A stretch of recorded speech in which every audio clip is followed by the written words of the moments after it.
My dear students and parents, this is Daniel and welcome back to our channel. All India கோட்டால ஒட்டுமொத்தமா 4 சுற்றுகள் அப்படிங்கிறது இருக்கு. இந்த 4th round 4 rounds of All India கவுன்சிலிங்ல 3 round வரைக்கும் first round, second round, third round, இந்த third round வரைக்கும் float and freeze அப்படிங்கிற ரெண்டு ஆப்ஷனை அப்கிரடேஷனை அலோவ் பண்ணுறாங்க எம்சிசியில். இந்த ஃப்ளோட்னா என்ன, ஃப்ரீஸ்னா என்ன, காலேஜஸ்க்கு எப்படி ரிப்போர்ட் பண்ணுறது, ரிப்போர்ட் பண்ணும்போது ஃபீஸ் பே பண்ணணுமா, அல்லது சர்டிஃபிகேட்லாம் எப்படி அப்லோட் பண்ணுறது, ஃபிசிக்கல் ரிப்போர்ட்டிங்கா, ஆன்லைன் ரிப்போர்ட்டிங்கா, எம்சிசியினுடைய all India quota and state quota ரெண்டு கவுன்சிலிங்கும் நீங்கள் பார்ட்டிசிபேட் பண்ணுறதாக இருந்தால் நம்ம எதெல்லாம் நினைவில் வைத்துக்கணும், எதுலெல்லாம் நம்ம கவனமாக இருக்கணும், எல்லாத்தையும் இந்த வீடியோவில் எக்ஸ்பிளைன் பண்ணுறேன். இந்த ஒரு வீடியோ உங்களுக்கு பலவிதமான சந்தேகங்களுக்கு பதிலளிக்கக்கூடிய வீடியோவாக இருக்கும் அப்படின்னு நம்புகிறேன். இந்த வீடியோ பார்த்துட்டு இது உங்களுக்கு பிரயோஜனமாக இருக்குது அப்படின்னு நம்புறீங்க அப்படின்னா மறக்காமல் வீடியோ லைக் பண்ணிடுங்க. அண்ட் சேனல் இது வரைக்கும் சப்ஸ்கிரைப் பண்ணல, ஃபர்ஸ்ட் டைம் வீடியோக்கு வந்திருக்கீங்க அப்படின்னா மறக்காமல் சேனலையும் சப்ஸ்கிரைப் பண்ணி வச்சுக்கோங்க. அண்ட் இப்போ நம்ம இந்த ஸ்க்ரீனில் பார்க்குறது என்னன்னு சொல்லி கேட்டிங்கன்னா, ஃபர்ஸ்ட் ரவுண்ட் செகண்ட் ரவுண்டுடைய ஃப்ளோ சார்ட். இது எம்சிசியினுடைய இன்ஃபர்மேஷன் புல்லட்டின்லேயே இந்த ஃப்ளோ சார்ட் அப்படிங்கிறது அவைலபிளாக இருக்குது. ஃப்ளோ சார்ட்ல அவங்க என்ன சொல்றாங்கன்னு சொல்லி கேட்டீங்கன்னா, முதல் சுற்றாக இருந்தாலும் சரி, இரண்டாம் சுற்றாக இருந்தாலும் சரி, இந்த சேம் ஃப்ளோ சார்ட் அப்படிங்கிறது அதை வச்சு எக்ஸ்பிளைன் பண்ணிடலாம். இப்போ முதல்ல வந்து போன வருஷம் வரைக்கும் ரீஅலாட்மெண்ட் அப்படிங்கிற அப்கிரடேஷன் அப்படிங்கிற டேர்மை யூஸ் பண்ணிட்டு இருந்தாங்க. இப்போ அந்த அப்கிரடேஷன் அப்படிங்கிற டேர்முக்கு பதிலாக அவங்க என்ன சொல்றாங்க அப்படின்னா, ஃப்ளோட் அப்படிங்கிற ஒரு ஆப்ஷனை கொண்டு வந்திருக்கிறாங்க. இந்த ஃப்ளோட்டுக்கும் போன வருஷத்துக்கும் இந்த வருஷத்துக்கும் நடைமுறையில் என்ன மாற்றங்களை கொண்டு வந்திருக்காங்கன்னு சொல்லி கேட்டீங்கன்னா, they have reduced the number of reporting. ஆன்லைன்ல போய் நீங்க ரிப்போர்ட் பண்ணிக்கலாம், பிசிக்கல் வெரிஃபிகேஷன், பிசிக்கல் ரிப்போர்ட்டிங் அப்படிங்கிறது தேவையில்லை அப்படின்றத தெளிவுபடுத்தி இருக்கிறாங்க. அப்போ ஒரு கல்லூரி உங்களுக்கு ஃபர்ஸ்ட் ரவுண்ட்ல கிடைச்சிருச்சு, அந்த காலேஜ்லயே நீங்க ஜாயின் பண்ண போறீங்க, அதை விட பெட்டரான இன்ஸ்டியூஷன் நீங்க போக விரும்பல அப்படின்னா ஃப்ரீஸ் அப்படிங்கிற ஆப்ஷனை நீங்க என்ன பண்ணிக்கலாம், சூஸ் பண்ணிக்கலாம். ஸோ அதான் ஃப்ரீஸ். ஃப்ளோட் அப்படிங்கிறது என்னன்னு சொல்லி கேட்டீங்கன்னா, எனக்கு இந்த கல்லூரி பிடிச்சிருக்கு, ஆனா அதை விட பெட்டரான ஒரு இன்ஸ்டியூட் ஆல் இண்டியா கோட்டாலேயே நான் எதிர்பார்க்கிறேன். உங்களுக்கு புரிகிறபடி சொல்லணும். நீங்க டீம்டு யூனிவர்சிட்டி போட்டுட்டு வரீங்க, அல்லது கவர்மெண்ட் மெடிக்கல் காலேஜஸ் போட்டுட்டு வரீங்க. கவர்மெண்ட் மெடிக்கல் காலேஜஸ்ல நீங்க வந்து உங்களுடைய டார்கெட் காலேஜஸ் மேபி எய்ம்ஸ் ஜிப்மரோ, எய்ம்ஸோ ஜிப்மரோ இருக்கு. ஆனா தமிழ்நாட்டில் உள்ள ஏதோ ஒரு அரசு மருத்துவக் கல்லூரி உங்களுக்கு கிடைச்சிருக்கு. இன்னும் புரிகிறபடி சொல்லணும் அப்படின்னா, உங்களுக்கு வந்து எம்எம்சி மெட்ராஸ் மெடிக்கல் காலேஜ் தான் டார்கெட் காலேஜ் ஆல் இண்டியா கோட்டால. ஆனா உங்களுக்கு வந்து கிடைத்திருக்கிறது கீழ்பாக் மெடிக்கல் காலேஜ்னு வச்சுக்கோங்களேன். நல்ல காலேஜஸ் எல்லாமே. ஆனா கீழ்பாக்கு ஓகே தான், பெட்டர் தான், நல்லா தான் இருக்கு. எனக்கு வீட்ல இருந்து பக்கம், அல்லது சென்னையிலே இருக்கு, ரொம்ப நியர்பைல இருக்கு, நான் போயிட்டு வந்துடலாம், அல்லது நான் டிராவல் பண்ணி போறது கூட பிரச்சனை இல்லை. But still I am still looking for MMC in second round of all India quota அப்படின்னு நினைச்சீங்கன்னா நீங்க என்ன பண்ணணும்னா ஃப்ளோட் அப்படிங்கிற ஆப்ஷனை கொடுக்கலாம். எனக்கு கிடைத்த கல்லூரியே ஓகே, நான் அங்கேயே சேர போறேன், அதுக்கு மேல நான் அடுத்த கவுன்சிலிங்கே போகலைன்னா ஃப்ரீஸ் ஆப்ஷன் கொடுத்துட்டு பிசிக்கல் ரிப்போர்ட்டிங் அவசியம். இந்த ஃப்ரீஸ் ஆப்ஷன் கொடுக்கக்கூடிய மாணவர்கள் பிசிக்கலா அந்த காலேஜில் போய் ரிப்போர்ட் பண்ணணும். ஃப்ளோட் ஆப்ஷன் கொடுக்கக்கூடிய மாணவர்கள் அவங்க டைரக்டா அந்த காலேஜுக்கு போக வேண்டியதில்லை. ஒன்ஸ் அலாட்மெண்ட் ரிசல்ட் எல்லாம் வந்ததுக்கு அப்புறம், ப்ரொவிஷனல் ஃபைனல் ரிசல்ட் வந்ததுக்கு அப்புறம் நீங்க அலாட்மெண்ட் ஆர்டரை டவுன்லோட் பண்ணிக்கலாம். ஆன்லைன்லேயே சர்டிஃபிகேட் அப்படிங்கிறதெல்லாம் அப்லோட் பண்ணிக்கலாம். அப்லோட் பண்ணிட்டு அந்த சீட்டை நீங்க கன்ஃபார்ம் பண்ணிக்கலாம். அட்மிஷன் ப்ராசஸை ஆன்லைன்லேயே பண்ணிக்கலாம். சரிங்களா? இதை நான் இந்த ஃப்ளோ சார்ட்டை வச்சு எக்ஸ்பிளைன் பண்றேன். இப்போ வந்து ஒரு ஃபர்ஸ்ட் ரவுண்ட் செகண்ட் ரவுண்ட்ல நீங்க சாய்ஸ் ஃபில்லிங் பண்றீங்க, சீட் அலாட்மெண்ட் நடக்குது, உங்களுக்கு வந்து ஃப்ரீஸா ஃப்ளோட்டா அதை நீங்க டிசைட் பண்ணிடுறீங்க. இன்கேஸ் நீங்க ஃப்ரீஸ் அப்படிங்கிறத சூஸ் பண்றீங்க அப்படின்னா, நீங்க இந்த இடத்துல freeze candidates is a candidate who does not want upgrade and retain the same institute அப்படின்றவங்க தான் ஃப்ரீஸ். அப்போ அவங்க வந்து இப்போ என்ன பண்றாங்க அப்படின்னா, necessary one time upload of all clear soft copy of documents. ஒரு தடவை உங்களுடைய எல்லா டாக்குமெண்ட்ஸையும் 10th mark sheet, 12th mark sheet, transfer certificate, NEET score card, இந்த மாதிரி பல விஷயங்களை அவங்க கொடுத்துருக்காங்க, லிஸ்ட் கொடுத்துருக்காங்க. அந்த லிஸ்ட்டில் இருக்கிற எல்லா டாக்குமெண்ட்டையும் ப்ராப்பராக ஸ்கேன் பண்ணி பிடிஎஃபாக என்ன பண்ணணும், அட்டாச் பண்ணணும், அப்லோட் பண்ணணும்.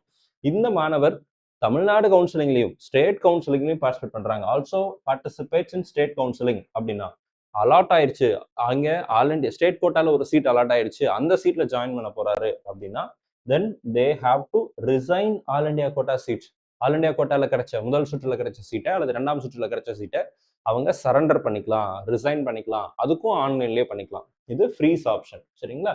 இப்போ ஃப்ளோட்டுக்கு வருவோம். ஃப்ளோட்டுங்கிறது வந்து ஃபர்ஸ்ட் ரவுண்ட் எனக்கு சீட்டு கிடைச்சிருக்கு, அது ஓகே, ஆனா நான் அதை விட பெட்டரான இன்ஸ்டியூஷன் நினைக்கிறேன் அப்படின்னு நினைக்கிறவங்க என்ன பண்ணலாம் அப்படின்னா, நீங்க இந்த இடத்துல நீங்களுமே ஆன்லைன்ல டாக்குமெண்ட்ஸ் எல்லாம் அப்லோட் பண்ணணும். அப்லோட் பண்ணிட்டு நீங்க செகண்ட் ரவுண்ட் அல்லது தேர்ட் ரவுண்டுக்கு சாய்ஸ் ஃபில்லிங் அப்படிங்கிறது நீங்க செய்யலாம். இப்போ முதல் சுற்றா இருந்தா இரண்டாம் சுற்று, செகண்ட் ரவுண்ட்லயும் இதே சேம் ப்ராசஸ் தான். செகண்ட் ரவுண்ட்ல இருந்து பெட்டரான இன்ஸ்டியூஷன் தேர்ட் ரவுண்ட்ல வேணும்னு எதிர்பார்க்குறீங்க அப்படின்னா அகைன் செகண்ட் ரவுண்ட்லயும் நீங்க இதே ப்ராசஸ் செய்து கொள்ளலாம். ஸோ அந்த டைம்ல வந்து உங்களுக்கு நீங்க செகண்ட் ரவுண்ட்ல ஸ்டேட் கோட்டாலையும் பார்ட்டிசிபேட் பண்றீங்க அப்படிங்கிற பட்சத்துல அங்க ஒரு சீட் கிடைச்சிருச்சு, அதுல ஜாயின் பண்ண போறீங்க அப்படின்னா நீங்க ஆல் இண்டியா கோட்டா சீட்டை ஆன்லைன்ல ரிசைன் பண்ணிட்டு தமிழ்நாடுல கிடைத்திருக்க சீட்ல நீங்க ஜாயின் பண்ணிக்கலாம். நான் இன்னும் கொஞ்சம் புரியுறபடி உங்களுக்கு சொல்றேன். இப்போ தேர்ட் ரவுண்டு போகுது, நான் எக்ஸ்பிளைன் பண்றேன். தேர்ட் ரவுண்டு போறீங்க அப்படின்னா இந்த இடத்துல இருந்து நீங்க சீட்டு கிடைச்சிருச்சுன்னா அதை நம்ம ரிசைன் பண்ணக்கூடாது ஆல் இண்டியா கோட்டால. ஸோ அப்போ என்ன நடக்கும் அப்படின்னா ரிஜிஸ்ட்ரேஷன் நடக்குது, சீட் அலாட்மெண்ட் நடக்குது.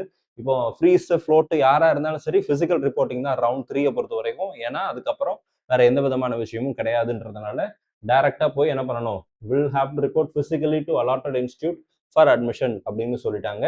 அண்ட் அந்த இடத்துல நீங்க ஜாயின் பண்ணிக்கணும். நீங்க ஒருவேளை நாட் ஜாயினிங், அந்த காலேஜ்ல நீங்க சேராம போறீங்க அப்படின்னா security deposit will be forfeited. நீங்க கட்டின 2 லட்சம் ரூபாய், 10,000 ரூபாய் அல்லது 5,000 ரூபாய் நீங்க என்ன செக்யூரிட்டி டெபாசிட் ஆல் இண்டியா கோட்டால பே பண்ணிருக்கீங்களோ அந்த செக்யூரிட்டி டெபாசிட்டை நமக்கு திரும்ப கொடுக்க மாட்டாங்க. First thing.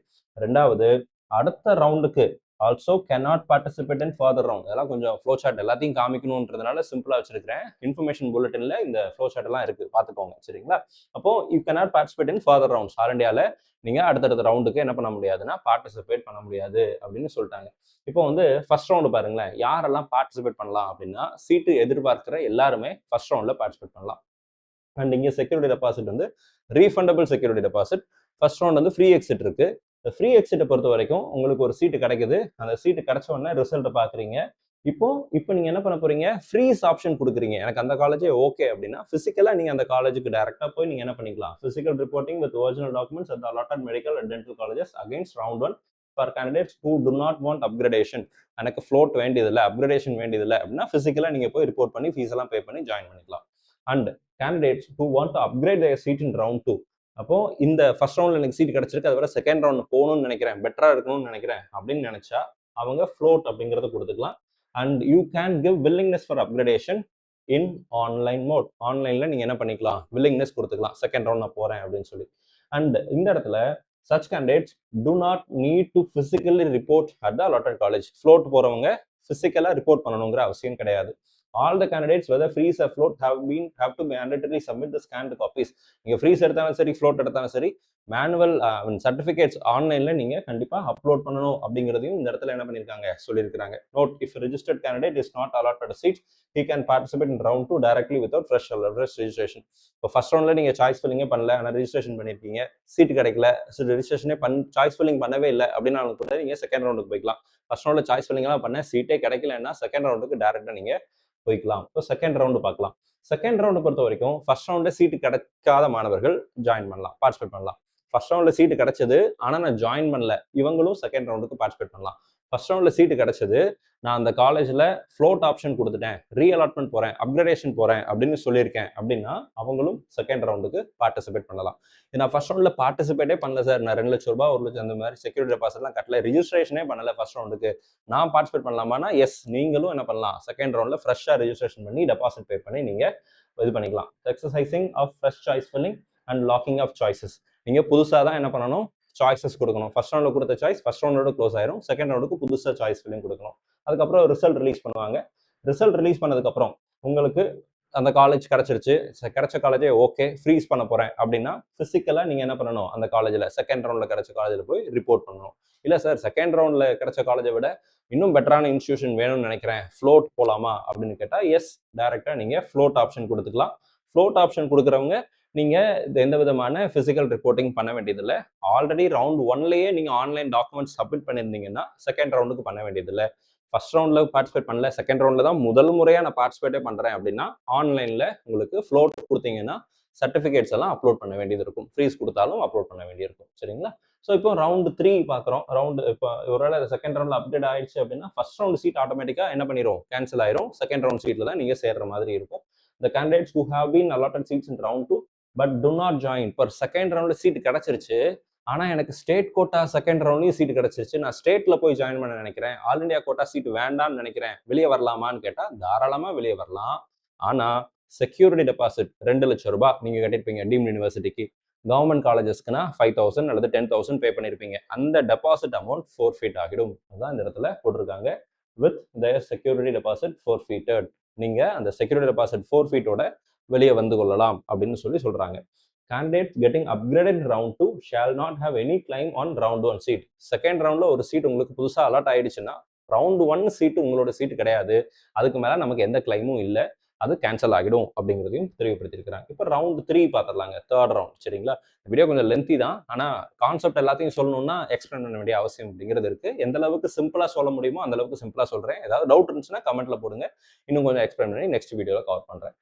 ரவுண்ட் 3 யாரெல்லாம் பார்ட்டிசிபேட் பண்ணலாம்? எனக்கு செகண்ட் ரவுண்ட்ல சீட்டு கிடைக்கல, ஃபர்ஸ்ட் ரவுண்ட்லயும் சீட்டு கிடைக்கல, நான் சீட்டுக்கு வெயிட் பண்ணிட்டு இருக்கேன் அப்படின்னா நீங்க தேர்ட் ரவுண்டுக்கு போகலாம். இப்போ ஃபர்ஸ்ட் ரவுண்ட்ல பார்ட்டிசிபேட் பண்ணேன், செகண்ட் ரவுண்ட்லயும் பார்ட்டிசிபேட் பண்ணேன், ஆனா எனக்கு சீட்டு கிடைச்சது, நான் வெளியே போயிட்டேன். செகண்ட் ரவுண்ட்ல சீட்டு கிடைச்சு நான் என்ன பண்ணிட்டேன், சேராம போயிட்டேன். இப்போ திரும்பவும் நான் ஆல் இண்டியா கோட்டா தேர்ட் ரவுண்டுக்கு பண்ணலாமா அப்படின்னு கேட்டா, yes you can also do the registration.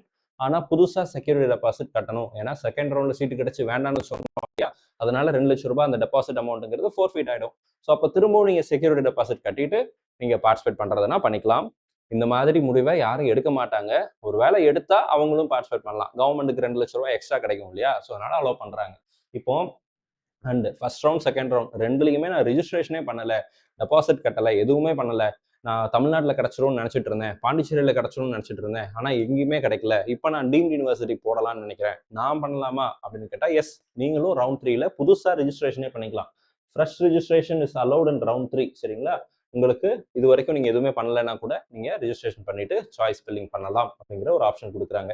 Have resigned or not report in round 2. Round 2ல சீட்டு கிடைச்சது, அதில் நீங்கள் சேரலை அல்லது சீட்டு கிடைச்சி வேணான்னு சொன்னீங்க, அவங்களும் பார்ட்டிசிபேட் பண்ணலாம். சரிங்களா? அதெல்லாம் அங்கே கொடுத்துருக்காங்க. ஃப்ரெஷ் சாய்ஸ் ஃபில்லிங் ரவுண்ட் 3க்கும் அவசியம். செகண்ட் ரவுண்டில் போட்ட சாய்ஸஸ் செகண்ட் ரவுண்டோட க்ளோஸ் ஆகிடும். ரவுண்ட் 3க்கு புதுசாக சாய்ஸ் ஃபில்லிங் பண்ணணும். இப்போ ரிசல்ட் வருதுங்க. தேர்ட் ரவுண்டில் ரிசல்ட் வந்துருச்சு. இப்போ நீங்கள் இந்த ஃப்ரீஸ் ஃப்ளோட் எல்லாம் எதுவுமே கிடையாது தேர்ட் ரவுண்டுக்கு அப்புறம். ஏன்னா ஃபோர்த் ரவுண்ட் வந்து ஸ்ட்ரே ரவுண்ட், அதனால அங்கே ஃப்ரீஸ் ஃப்ளோட் எல்லாம் கிடையாது. எல்லாருமே ஃபிசிக்கலாக ரிப்போர்ட் தான் பண்ணணும். இப்போ பாருங்களேன், இந்த இடத்துல தான் ட்விஸ்டே. Mandatory physical reporting for all the allotted candidates in round 3 at the allotted institute and float கொடுத்தாலும் சரி, ஃப்ரீஸ் கொடுத்தாலும் சரி, அவங்க போகணும். இப்போ ரவுண்ட் 3க்கு அப்புறம் after round 3 provisional allotment result declaration, நீங்க அங்க போய் ஜாயின் பண்ணுவீங்களா? Candidates of round 1 round 2 who did not upgraded will have to physically report to their registration. Second ரவுண்ட்ல ரீஅலாட்மெண்ட் போயிருப்பீங்கல்ல, ஃப்ரீஸ் ஆப்ஷன் கொடுக்காம ஃப்ளோட் ஆப்ஷன் கொடுத்தவங்க, அவங்க ரவுண்ட் 2ல எந்த காலேஜ்ல நீங்க ரீடைன் ஆயிருக்கீங்களோ அதே சீட்டுக்கு அதே காலேஜ்ல போய் கன்டினியூ பண்ணணும். இஃப் அலாட்டட் இன் ரவுண்ட் 3, அந்த கேண்டிடேட் வந்து திரும்ப ரவுண்ட் 2 சீட்டுக்கு மேல கிளைம் எதுவும் எடுத்துட்டு வர முடியாது. இது 2 பாயிண்ட் இருக்கு. If a candidate freshly registered in round 3 is not allotted a seat, he or she is eligible to participate in straight round. Third ரவுண்ட்ல நான் பார்ட்டிசிபேட் பண்ணியிருக்கிறேன், புதுசா வந்திருக்கிறேன், எனக்கு சீட்டு கிடைக்கல, இப்போ நீங்க ஃபோர்த் ரவுண்டுக்கு போகலாம். அடுத்ததா கேண்டிடேட்ஸ் கெட்டிங் அப்கிரேட் இன் ரவுண்ட் 3, எனக்கு செகண்ட் ரவுண்ட் தேர்ட் ரவுண்ட்ல சீட்டு கிடைச்சிருச்சு, அப்கிரேடேஷனோ நியூ அலாட்மெண்ட்டோ எதுவாக இருந்தாலும் சரி, சீட்டு கிடைச்சிருச்சுன்னா அதுக்கப்புறம் நம்மளால ஃபோர்த் ரவுண்டுக்கு போக முடியாது. இதை வந்து தெளிவுபடுத்துறாங்க. Have not claim any on round 2 and அதுக்கப்புறம் அடுத்த ரவுண்டுக்கும் போக முடியாது. இப்போ ஃபைனல் ரவுண்ட் ஸ்ட்ரே ரவுண்டுக்கு சொல்றேன். ஸ்ட்ரே ரவுண்டை பொறுத்த வரைக்கும் fresh registration shall be done for final stray vacancy round. நீங்க புதுசாக கூட ரெஜிஸ்ட்ரேஷன் பண்ணிக்கலாம் ஆல் இண்டியா கோட்டா பொறுத்த வரைக்கும். அண்ட் இந்த இடத்துல தான் இருக்கிற முக்கியமான விஷயம், data will be shared with center and the states after round 3. Round 3க்கு அப்புறம் எல்லா சென்டர்ஸும் எல்லா கவுன்சிலிங் அத்தாரிட்டிஸும் அவங்களுடைய டேட்டாவை இன்டர்னலாக ஷேர் பண்ணிக்குவாங்க. இப்போ சீட்டு கிடைச்சி ஆல் இண்டியா கோட்டால சீட்டு கிடைச்சி வேண்டான்னு சொல்லியிருந்தீங்கனாலோ, அல்லது தமிழ்நாட்டில் ரவுண்ட் 3ல சீட்டு கிடைச்சிருந்தாலோ, அதில் நீங்க வேண்டான்னு சொல்லியிருந்தாலோ, நீங்க வந்து ஃபோர்த் ரவுண்ட்ல உங்களுக்கு சீட் அலாட்மெண்ட் அப்படிங்கிறது நடக்காது. இதை வந்து இந்த இடத்துல நான் தெளிவுபடுத்துறேன். Data will be shared with center and states after round 3 and if any candidate is name in the list of allotted candidates, joint candidates not joint candidates அதெல்லாம் இங்கே மேட்டர் கிடையாது. அலாட்டட் கேண்டிடேட்ஸா இருந்தா உங்களுக்கு ரிசல்ட் வந்துச்சு, இங்க சேராது உங்களுடைய விருப்பம். சேராம போனா கூட அடுத்த ரவுண்டுக்கு போக முடியாது. Center either in center or state, then such candidates shall be eliminated from all India stray vacancy round. Third round தமிழ்நாட்டில் சீட்டு கிடைச்சிச்சு சார், தேர்ட் ரவுண்ட் பாண்டிச்சேரியில் போட்டேன், சென்டாக்ல எனக்கு சீட்டு கிடைச்சது, நாங்கள் சேரல, ஃபோர்த் ரவுண்ட்ல ஸ்ட்ரே வேகன்சியில் ஆல் இண்டியா கோட்டால டீம்டுல கிடைக்கும்னு சொல்றாங்க, நான் அங்கே போகலாமான்னு கேட்டால் நோ, போக முடியாது. அதை இந்த இடத்துல இன்ஃபர்மேஷன் புல்லட்டின்ல தெளிவுபடுத்திருக்கிறாங்க. Because they will be eliminated from all India stray vacancy round அப்படிங்கிற ஒரு விஷயத்த சொல்லியிருக்கிறாங்க. போன வருஷம் வீடிங் அவுட் ரூல் அப்படின்னு ஒரு விஷயத்த கொண்டு வந்தாங்க. இந்த weeding out rule last year introduce பண்ணாங்க. இந்த வருஷம் அதை ஃபாலோ பண்ணுவாங்களா இல்லையா அப்படிங்கிறது நமக்கு தெரியாது. ஆனால் லாஸ்ட் இயர் இதை எப்படி இம்ப்ளிமெண்ட் பண்ணியிருந்தாங்கன்னு ஒரு டீடைல் வீடியோ போட்டிருக்கிறேன், அந்த வீடியோவை செக் பண்ணிடுங்க. ஆல் இண்டியா கோட்டா தேர்ட் ரவுண்ட்ல சீட்டு கிடைத்தவங்களுக்கு வேற எங்கேயுமே தேர்ட் ரவுண்ட் ஆஃப் அலாட்மெண்ட்டே நடக்கக்கூடாது, ஸ்டேட்ல கூட அலாட் பண்ண வேண்டாம் அப்படின்னு சொல்லியிருந்தாங்க போன வருஷம். ஸோ இந்த வருஷம் அதை ஃபாலோ பண்றாங்களா இல்லையா அப்படிங்கிறத பொறுத்து இருந்து தான் பார்க்கணும். இதை பற்றி நம்ம ஆல்ரெடி வீடியோவும் போட்டிருக்கிறோம். அந்த வீடியோவை டிஸ்கிரிப்ஷன்லையும் கொடுக்குறேன், ஐகார்ட்லையும் கொடுக்குறேன், செக் பண்ணி பார்த்துருங்க. இப்போ இதான் 4 ரவுண்ட்ஸுங்க. இந்த 4 ரவுண்டுக்கு அப்புறம் சீட்டு கிடச்சி நீங்கள் எடுக்கலைன்னு வச்சுக்கோங்களேன், எங்கள் 4th ரவுண்ட் ஸ்டே வேகன்சியில் சீட்டு கிடச்சி நீங்கள் எடுக்கலைன்னா அடுத்த வருஷம் கவுன்சிலிங்கில் நம்மளால், அடுத்த வருஷம் நீட் எக்ஸாமை நம்மளால் எழுத முடியாது. ஆல் இண்டியா கோட்டா பொறுத்த வரைக்கும். தமிழ்நாடு பொறுத்த வரைக்கும் 4th ரவுண்டில் சீட்டு கிடச்சி நீங்கள் எடுக்கலை அப்படின்னா நம்ம அடுத்த வருடம் கவுன்சிலிங்க்கு பார்ட்டிசிபேட் பண்ண முடியாது. ஸோ இதெல்லாம் ரொம்ப முக்கியமான விஷயம். ஸோ இதை நீங்கள் ஞாபகத்தில் வச்சுக்கோங்க. இந்த வீடியோ உங்களுக்கு ஒரு புரிதலை கொடுத்துருக்கும், ஒரு அண்டர்ஸ்டாண்டிங்கை கொடுத்துருக்கும் அப்படின்னு நான் நம்புகிறேன். இந்த 4 ரவுண்டில் உங்களுக்கு ஏதாவது சந்தேகங்களோ கேள்விகளோ இருக்குது அப்படின்னா மறக்காமல் கமெண்ட் செக்ஷனில் போடுங்க. அடுத்தடுத்த வீடியோவில் அதை எக்ஸ்பிளைன் பண்ணி இன்னும் கொஞ்சம் புரிகிறபடி நான் உங்களுக்கு வீடியோவை பதிவு செய்கிறேன். இந்த வீடியோ பிடிச்சிருந்துச்சுன்னா மறக்காம வீடியோ லைக் பண்ணிடுங்க. இவ்வளோ தூரம் நீங்கள் வீடியோ ஸ்கிப் பண்ணாமல் பார்த்துட்டு வந்திருக்கீங்க அப்படிங்கிறதே பெரிய விஷயம் தான். என்னோட special appreciation and thanks for your support. இந்த வீடியோ உங்களுடைய நண்பர்கள் யாராவது ஆல் இண்டியா கோட்டா அப்ளை பண்ணியிருக்காங்க, ரிசல்ட்டுக்காக வெயிட் பண்ணிட்டு இருக்காங்க அப்படின்னா அவங்களுக்கு மறக்காம ஷேர் பண்ணிடுங்க. நான் வீடியோ பார்க்கக்கூடிய மாணவர்கள் மற்றும் பெற்றோர்களுக்கு இந்த மருத்துவ கலந்தாய்வில் அவங்க எந்த தப்பும் செய்யக்கூடாது, அவங்களுக்கெல்லாம் நல்ல இடங்கள்ல சீட்டு கிடைக்கணும்னு சொல்லி உங்களுக்காக ப்ரே பண்ணிக்கிறேன். All the very best and thank you so much.